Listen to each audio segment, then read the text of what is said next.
gars, ce qui devait arriver, arriva. Vinicius Junior commence à exaspérer les dirigeants et des joueurs du Real Madrid, dont Mbappé et Bellingham. Bellingham, tu fais ça à nous? Tranquille. Plusieurs joueurs n'ont plus trop envie de jouer avec lui, donc c'est pas les deux seuls. Vinicius Junior semble déconnecté de la réalité. Alors les gars, on le sait tous, hein. Déjà la direction, elle en veut à Vinicius parce que Vinicius, il veut pas prolonger au Real Madrid.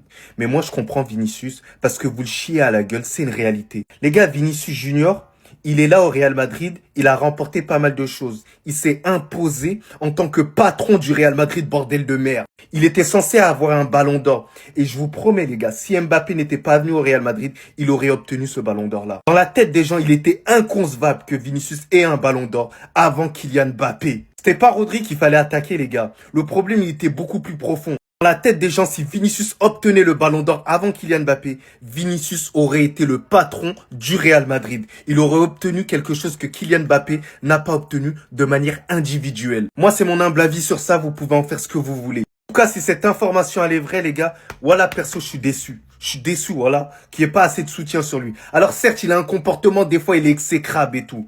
Mais pourquoi il est exécrable? Les gars, le dernier match, on l'a mis à droite alors que d'habitude, il joue à gauche. Il nous a ramené une Ligue des Champions à gauche. Il a un certain statut à gauche. Il voit qu'il touche moins que certains joueurs. Il veut être revalorisé à cette hauteur-là. Et en fait, au final, on lui dit non. Voilà, je comprends son attitude au final. Je comprends pourquoi il veut pas prolonger au Real Madrid. Il y a un moment donné où il faut être un peu cohérent. Faut pas tout le temps le pointer du doigt, les gars. Il y a un moment donné, réveillez-vous un tout petit peu. Mais je n'excuse en rien, bien évidemment, le match qu'il nous a fait hier. Hein. Ça, je l'ai critiqué. Mais là, en gros, c'est un autre bail. Voilà que les gars, ne soyez pas ingrats. Soyez pas ingrats. Soutenez Vinicius, les gars. Vinicius, c'est Vinicius, les gars. N'oubliez pas, Vinicius, c'est qui au Real Madrid? Il respectait rien. C'est pour ça que Valverde lui crie dessus en fait. Hein. Tout est sorti à l'instant. Alors que la direction du Real Madrid cherche à mettre un stop définitif à cette histoire d'ego entre les deux joueurs, voici que viennent sortir les tableaux des joueurs ayant réalisé le plus de pressing défensif. Vous allez tout de suite voir le problème. Un joueur ne figure même pas dans cette liste. Comment vous m'expliquez que Rodrigo, qui a joué à peine 90 minutes, figure devant un joueur qui a joué plus de 140 minutes? Vinicius est clairement présent dans cette liste, en 4ème position. Mais hier pourtant, hein, à la 34e minute, alors que le Paris Saint-Germain possédait tranquillement le ballon, Vinicius et Mbappé c'était ça. Lui refuse de presser quand lui ne presse pas. Lui stoppe ses efforts quand lui est là. Tout allait très très bien. Vous avez juste à voir que les joueurs qui nous ont permis de réussir jusqu'en demi-finale, Gonzalo Garcia, Arda Güler, Fran Garcia, sont présents au plus haut sommet. Ce sont les joueurs qui ont réalisé le plus d'efforts, qui ont permis la réussite de notre équipe jusqu'en demi-finale. Et après tout s'est arrêté. Et après tout s'est stoppé. Moi ce que je sais, c'est que le club cherchait à le faire partir lui, et pourtant entre tous, c'est celui qui acceptera le plus de se sacrifier, de presser, de faire les efforts, et il a toujours été comme ça d'ailleurs. Moi je dis qu'au bout d'un moment, faut faire les bons choix. Alors croyez-moi, j'en ai vu des hypocrites, mais sur internet, jamais de toute ma vie, c'est une dinguerie. Pour ceux qui ont le discours de l'un des deux doit dégager, voilà que vous êtes des hypocrites et vous vous cachez derrière un bail. Vous le savez très bien, lorsque vous avez ce discours-là, vous savez très bien qu'Mbappé ne va pas quitter le Real Madrid. Vous visez uniquement Vinicius. Donc pourquoi vous ouvrez pas vos gosiers pour dire que Vinicius doit quitter le Real Madrid pour laisser Kylian Mbappé rentrer? Parce que vous avez honte. Vous avez honte de votre discours. Vous avez honte parce que Vinicius, il a fait énormément au Real Madrid. Il s'est battu à travers tout ça. Mais ce qui lui a empêché encore plus de se développer, c'est malheureusement l'arrivée de Kylian Mbappé. Et ça, on va pas en vouloir à Kylian Mbappé. Kylian Mbappé, il kiffe le Real Madrid, c'est ainsi. Mais les deux ne peuvent pas jouer ensemble. Un point, c'est tout. Vous le savez, sur le match d'hier, moi j'ai ressenti ce que Vinicius, il avait vraiment dans le cœur. Il s'est dit, putain, j'ai joué toute ma vie à gauche et on me pousse à droite comme une vulgaire merde. Donc moi, je dis un truc à Vinicius. Voilà, prends tes valises et va jouer ailleurs. Wallah, va jouer ailleurs. Tu vois, on quémande pas, on mendie pas le respect. Voilà, tout ce que tu as fait au Real Madrid, Wallah, minimum, t'as même pas un statut au final. On te dégage à droite. Même si ça n'excuse en rien le match pathétique que tu nous as fait hier et aussi le fait que t'aies pas eu un engagement vraiment solide. Mais en tout cas, il y a un manque de respect envers Vinicius, cruellement dans cette communauté football. Voilà, surtout, les fans du Real Madrid, vous êtes sérieux ou quoi, les gars? Vous oubliez en fait. Très bien. C'est après ça que Xabi Alonso a pris cette décision. Regardez bien, Mbappé, Vinicius. Paris Saint-Germain en train de jouer librement, aucun qui presse. Regardez bien, hein. Aucun qui presse. Non, parce que Thibaut Courtois vient d'arriver en conférence de presse. Nous annonce, ce qui est normal, que le coach leur a donné un plan à suivre, un plan de jeu, mais qu'ils n'ont pas respecté. Le problème, On n'a pas pressé collectivement. Xabi Alonso nous vient de dire quoi suite à tout ça? Je sais maintenant certaines choses avec certaines attitudes. Je connais certains faits. Il y aura des changements. C'est à toi qu'on parle. C'est à toi qu'on parle aussi. Vous avez fait tout ce que vous vouliez avec Carlo Ancelotti. Il y a un nouveau coach qui vient. Il essaie d'installer des choses. Vous voulez faire les mecs qui veulent pas jouer collectif. Vous voulez faire les superstars.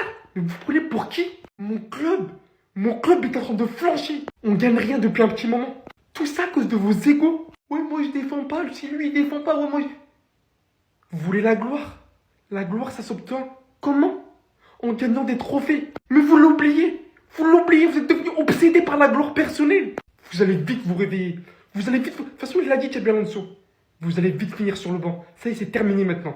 Alors c'est ça, Xabi Alonso Ball, alors c'est ça, la révolution, alors c'est ça, c'est ça.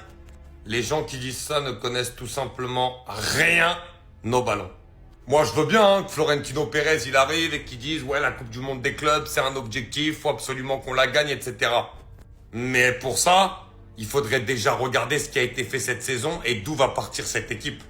Être lucide et se dire qu'en 3 semaines, c'est pas possible de tout changer. Ça n'existe pas. Ça ne se voit nulle part. Cet homme tente des choses dans cette Coupe du Monde des clubs. Cet homme essaie de regarder ce qui ne va pas. Cet homme a déjà fait des choses quand même intéressantes. En si peu de temps de travail. Donc je veux entendre personne critiquer ce mec-là. Ça n'existe pas.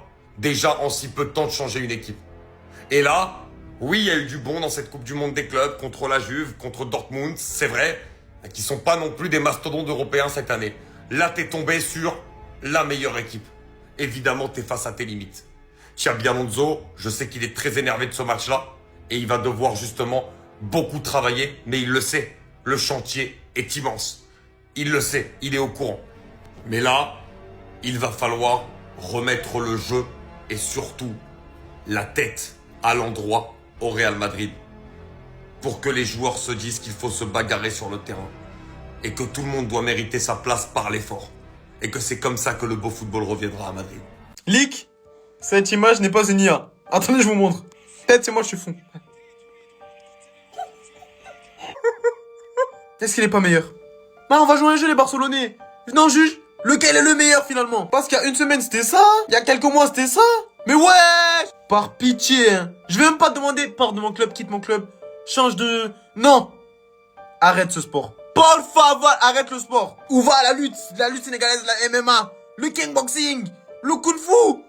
Mais pas ça. Je suis en train de chercher des highlights, je vois ça. Mais qu'est-ce que tu fais? Argument footballistique, je fais peur. Quoi d'autre? Je vous jure qu'il sert qu'à ça. Mais c'est même pas une blague. Rami nous avait prévenu. Toute la saison dernière, Adil Rami lançait des live Twitch. Il vous faisait des focus sur lui. Il vous montrait pas X plus B. Il vous parlait foot uniquement. Hein. Vous, non. Ouais, c'est un jaloux, c'est un rageux. T'as jamais eu la carrière de... Oh, les gars, c'est bon, vous avez vu? Vous avez fini par voir ou je dois encore vous ouvrir les yeux? Juste avec ça, là, normalement, ça suffit pour que vous compreniez. Comprenez-le, hein. Qui change de sport. Qu'il arrête le sport, pardon. Voilà. Qui change de vague de la vie. Dessin au pompier au... Je sais pas. Voilà, bah. Il est nul et il fait devenir les autres encore plus nuls. C'est ça le pire en mode. Il déteint sur nos autres. C'est maintenant que vous découvrez El Loco. Vous pensez que c'était une blague? Regardez-moi ça. Regardez-moi ça. Attends, je vous mets la vidéo. Guettez, il est là. Et puis il a même pas honte. Regardez. Moi, il y a un truc, j'ai envie de lui demander. Rudiger, pourquoi tu joues à l'ogre? Tu n'es pas un ogre. Tu le sais très bien, tu vas très bien mentalement. Vous voyez ce qui excite Rudiger? C'est lorsque vous dites qu'il est taré. Il se prend pour Pépé. Mais voilà, t'es pas Pépé, frérot. Voilà, réveille-toi un minimum. Comment c'est possible? Voilà, les gars, c'est pas un montage, c'est la réalité. C'est la vraie vie. Regardez, il pouvait tuer Hakimi. Mais c'est du grand n'importe quoi. C'est même pas sérieux. C'est même pas sérieux. Pour ça, je vous ai dit, il s'en fout. La tête d'homme s'en fout. Bien sûr, il en a rien à faire. Quand l'arbitre, il a sifflé la fin, il s'en fout. Bien sûr. Lui, il est tranquille, il va toucher son chèque. Pars en Arabie Saoudite, frérot. Pour faire des trucs comme ça, pars en Arabie Saoudite. Tranquille, ta carrière est derrière toi. T'as fait énormément de belles choses au Real Madrid. Mais là, ça suffit, gros. Voilà, déjà les glaçons. Ensuite, ça. Wesh, mais... on est où, les gars? Sérieusement. Mais qu'est-ce que je veux faire de ce joueur-là? Ah là là là là là là là là, Starful là. Waouh. Faut qu'il quitte le Real Madrid parce que sinon je vais le détester. C'est en train de partir en cacahuète totale. La relation entre le Real Madrid et Rodrigo est en train de virer au fiasco. Donc là, je vous explique. En gros, le Real Madrid, donc le club, a demandé à Rodrigo de quitter le club cet été. Et c'est même pas qu'une volonté du club. Le message transmis par le Real Madrid et Xabi Alonso, entraîneur du Real, est très clair. Il doit partir. Et en fait, le gros problème, c'est que Rodrigo, il a pas du tout l'intention de quitter le Real Madrid. Il leur a fait part de ses envies. Il a pas du tout envie de partir. Il veut rester au club. Parce que là, en fait, ce qui se passe au Real actuellement, c'est qu'il y a Mbappé qui a été recruté il y a même pas un an, il y a Vinicius, et Xabi Alonso, je crois qu'il est très clair, il ne veut pas faire jouer les trois en même temps. On a tous vu, et lui aussi il a très bien vu comment Ancelotti les a utilisés, il a pas du tout envie de refaire la même. Mais là le problème c'est que Rodrigo, il me semble, si je dis pas de bêtises, il est toujours sous contrat au Real. Donc là en fait, s'il part cet été, il va aller où ? Il va aller où? Parce que ça parle du PSG, ça parle de Manchester City et ça parle d'Arsenal. Mais je vous dis la vérité, je vois pas Manchester City mettre plus de 100 millions pour Rodrigo, surtout pendant ce mercato. Le PSG, c'est pas impossible, mais pour moi là, ils sont très bien, ils ont un bon entraîneur, ils ont les bons joueurs, même en attaque. Il y a Kvara, Barcola, Désiré Doué, Dembélé, Gonzalo Ramos, il y a tout le monde. Je vois que peut-être Arsenal qui peut faire un geste pour Rodrigo, formuler une offre cet été. Mais encore, va falloir mettre le prix. Et on sait qu'Arsenal, c'est pas l'équipe qui achète vraiment les joueurs hyper chers tout le temps. Donc là, je sens que cet été-là au Real Madrid avec Rodrigo, ça sent pas bon.